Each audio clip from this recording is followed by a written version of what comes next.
మహాశివరాత్రి పర్వదినం సందర్భంగా సంగారెడ్డి జిల్లా అమీన్పూర్ మున్సిపల్ పరిధిలోని బీరంగూడ శ్రీ శ్రీ శ్రీ బ్రహ్మరాంబ మల్లికార్జున స్వామి దేవాలయంలో నిర్వహిస్తున్న ఉత్సవాల్లో భాగంగా రెండవ రోజు ఆలయ ప్రాంగణంలో అంగరంగ వైభవంగా శివపార్వతుల కళ్యాణ మహోత్సవం చైర్మన్ సుధాకర్ యాదవ్ దంపతుల చేతుల మీదుగా కళ్యాణోత్సవాన్ని నిర్వహించారు.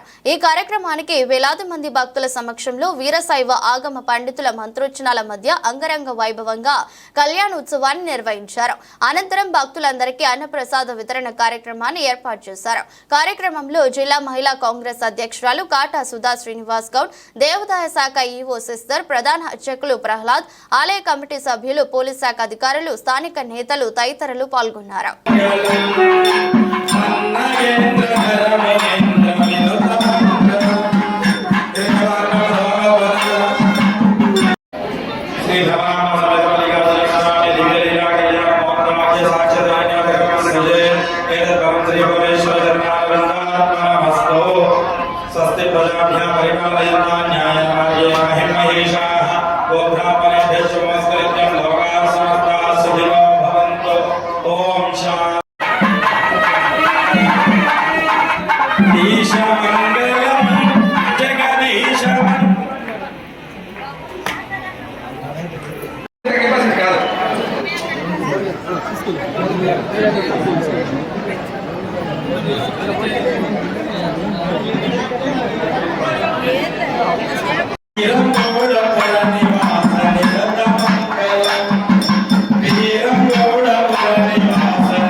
ఆమె రాజుకు పుట్టింది కాబట్టి పార్వతి అనేటటువంటి నామాన్ని సంతరించుకుంది.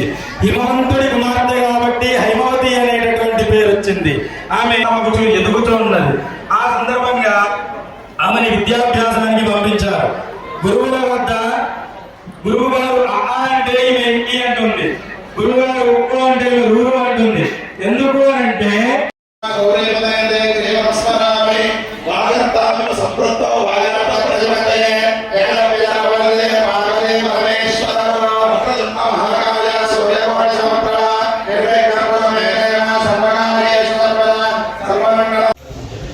శ్రీ బ్రహ్మరాంబిక మల్లికార్జున స్వామి దేవస్థానం బీరంగూడ గుట్ట మరి శివరాత్రి బ్రహ్మోత్సవాల్లో భాగంగా మరి ఈరోజు ఈ శివపార్వతుల కళ్యాణము చేయడం జరిగింది. మరి శివపార్వతుల కళ్యాణంలో మరి భక్తులు కూడా పెద్ద సంఖ్యలో విచ్చేశారు. వారికి మరి భక్తులందరూ వారు ఏదైతే మరి ఈ ఓడి బియ్యం కూడా వేయడం జరిగింది. ఓడి బియ్యం పోసి మరి ప్రతి ఒక్కరు భక్తులు ఆ దేవుని ఓడి బియ్యం అందరూ తీసుకెళ్లారు. ఈ యొక్క ఓడి బియ్యము తీసుకెళ్లిన భక్తులందరికీ మరి మా యొక్క ఈ బ్రహ్మరాంబిక మల్లికార్జున దేవస్థానం మల్లికార్జున స్వామి వారికి అష్టైశ్వర్యాలు కలిగించి వారికి ఆయురారోగ్యాలు కలిగించాలని చెప్పి మరి ఆ దేవుని ప్రార్థిస్తున్నాము. మరి అదేవిధంగా కళ్యాణం జరిగిన తర్వాత మరి ఒక రథోత్సవం కార్యక్రమం చేయడం జరిగింది. ఈ రథోత్సవ కార్యక్రమాన్ని కూడా భక్తులు పెద్ద సంఖ్యలో విచ్చేశారు. భక్తులు వారు మరి రథోత్సవంలో వారితో పాటు మా యొక్క ఈ కమిటీ కానీ మా యువ గారు కానీ మరి సాంస్కృతిక కార్యక్రమాలు కూడా ఏర్పాటు చేయడం జరిగింది. ఈ సాంస్కృతిక కార్యక్రమాలలో కూడా పెద్ద ఎత్తున ఈ యొక్క పోరాటాలు కానీ, కేరళ బృందం కానీ, మరి ఇంకా కళా బృందాలు కానీ వీటన్నిటితోటి ఈ రథోత్సవం బ్రహ్మాండంగా ఏర్పాటు చేయడం జరిగింది. మరి ఈ రోజుతోటి ఈ కార్యక్రమం ముగిసింది. రేపు చక్ర స్నానం అని మరి ఇక్కడ ఈ యొక్క చక్ర స్నానంలో విగ్రహాలు తీసుకెళ్ళి మనం కొత్తగా ఇక్కడ ఏర్పాటు చేసిన గుండంగుట్ట అక్కడ ఏదైతే అక్కడ చక్ర స్నానం చేసి రేపటితోటి ఈ కార్యక్రమాలు ఈ 3 రోజుల కార్యక్రమాలు కంప్లీట్ అవుతాయి. మరి దీనికి భక్తులు మరి ఈ యొక్క శివరాత్రి రోజు మరి ఈ రోజు రేపు మరి ఈ 3 రోజులు కలిపి మాకున్న ఇన్ఫర్మేషన్ ప్రకారం ఇక్కడ మన డిపార్ట్మెంట్ వాళ్ళు పెట్టిన ఈ యొక్క సీసీ కెమెరాలో బయటకు వెళ్ళే సీసీ కెమెరాల ద్వారా ప్రజల వాళ్ళ వెళ్ళిన దాని రికార్డ్ ప్రకారము 5 లక్షల నుంచి 6 లక్షల మంది విచ్చేస్తున్నారనే రిపోర్ట్ ఉంది. మరి ఇప్పటి వరకు ఇది ఇంత పెద్ద ఎత్తున భక్తులు రావడం చాలా గొప్పతనమని మా యొక్క ఈవో గారి తరఫున కమిటీ తరఫున మేము ఆ దేవుని ప్రార్థిస్తున్నాం.